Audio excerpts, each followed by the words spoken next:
За 2017 година нашите предвидувања беа 3% раст на бруто домашниот производ, со тоа што декларативно наведовме дека постојат одредени предизвици, ризици кои треба да се земат во предвид, пред се пролонгирање на политичката криза и состојба во Република Македонија како еден многу битен фактор, потоа непосредното економско обкружување на Македонија од аспект на соработка на нашите компании со компании од соседните земји, тука пред се мислам на Грција, каде што одредени негативни економски движења може негативно да се рефлектираат и кај нашите домашни компании. Тоа го гледаме, бидејќи обемот на трговската размена, ако е Грција меѓу првите, исто така 5 партнери на Македонија, меѓутоа се намалува, потоа движењата во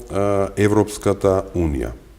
Иако предвидувањата за 2017 е дека ќе бидат позитивни во Европската Унија, околу 1,5% раст на бруто домашниот производ, што е добро, меѓутоа има предизвици и таму. Значи, прво Брекзитот да видиме како ќе се одрази, да, а знаеме дека Европската Унија е наш прв трговски партнер.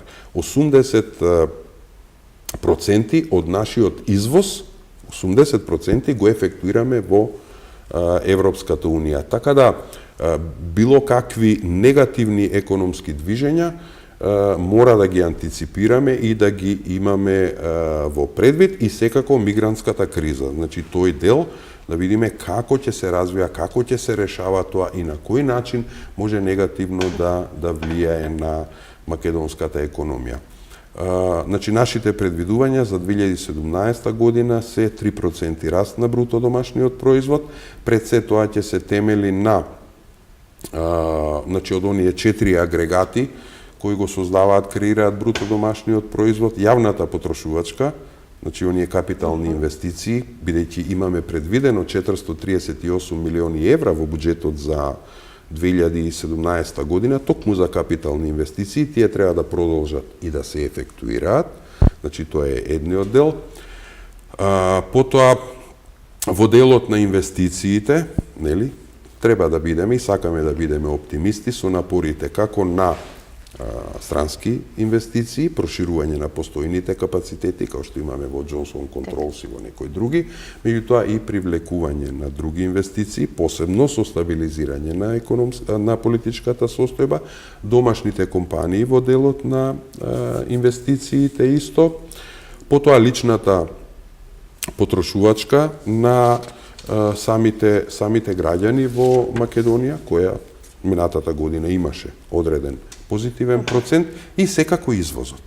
Значи, минатата година забележавме 6,9% раст на извозот и имаме покриеност на увозот со извоз од 70,9%, тој тренд треба да продолжи.